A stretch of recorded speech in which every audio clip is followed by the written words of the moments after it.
It had been 2 whole years, and I was finally on my way back home. For some reason, it seems like 10 years ago when I left for the force. I had had minimal contact with my family, and finally, I was returning home today.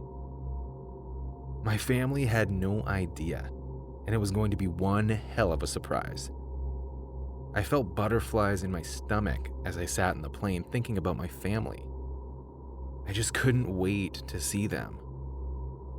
We had been delayed far too long at the airport, and we took off late. Now we were hovering in the air because of some trouble with the wind. It seemed like every element was against me today, like somebody, somewhere, didn't want me to see my family. I just didn't understand it. We finally landed late in the night, and some passengers decided to sleep at the airport hotels and go to their destination the next day. But they were not me. I had not seen my family in 2 years, and I missed them. I missed them so much. And even if it was 3 a.m., I would walk all the way home with all of my luggage if I had to. I picked up my luggage at baggage claim and I stepped outside of the airport. It wasn't very busy outside for an airport, but I didn't care. I glanced at my watch and it was 11:44 p.m. My family would be asleep right now, especially because they weren't expecting me at all. I ordered an Uber and sat in the lobby waiting to be picked up. Finally, when it arrived and I confirmed the vehicle, I got a sudden bad feeling. I wasn't sure why, but every sense in me was telling me not to get in. But I didn't listen. All I wanted was to see my loved ones again. I had waited far too long. I was not going to stop when they were just 2 hours away. I got into the car and we set off. As we drove on, there was this weird smell in the car. I don't know how to explain it, but it didn't smell like anything I had ever come across before. Kind of like fire, if fire had a smell. I tried to sit back and relax, but somehow my heart was not at peace. For one, the driver did not say a single word. He never looked back at me to see if I was okay or anything. He just drove on as soon as I got into the car. As we drove along, I tried to distract myself with the view outside. The city had changed a lot since I was last here, and it seemed like almost 10 years when it was really just 2.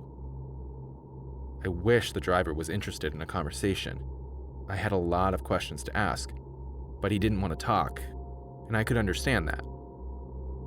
Suddenly, the driver began to murmur to himself. I strained my ears to hear, and it appeared that he was pleading. I squinted my face and asked if she was okay. He said nothing, but simply just nodded. Again, he began to plead again under his breath, and I wondered what was going on. I looked at his ears to see if he had an AirPod or something, but he didn't. Who is he talking to? I leaned in and tried to look at his face, and that was when I saw it. He had no face. It was just one empty blank space, and as I shuddered back in shock, he finally turned to face me for the first time. He told me to stay in the car and not to make a single move, and that I wouldn't get hurt if I just listened to him.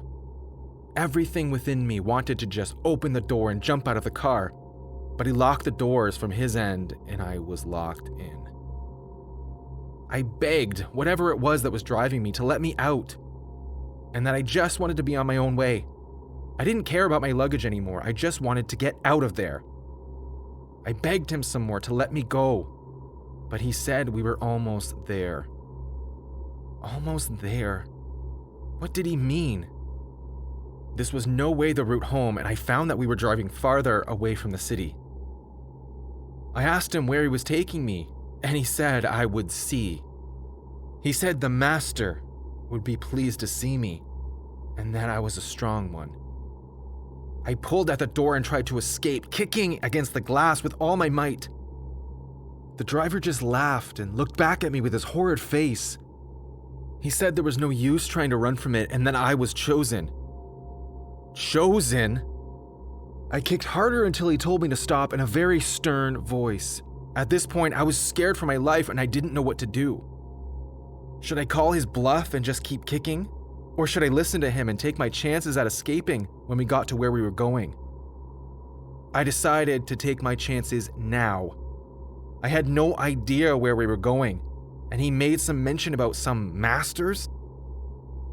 For all I knew, this could be some occult thing, and I wanted no part in it. I kicked against the glass one last time, and he stopped the car at the same time. I threw myself out the window before he could get out of the car and ran away. Luckily, I had managed to escape. That night was the worst night of my life, as I found my way to the nearest police station. I finally got to my family and was happily reunited. But till today, I wonder what that night was all about and what had befallen my beloved city. My guess is as good as yours.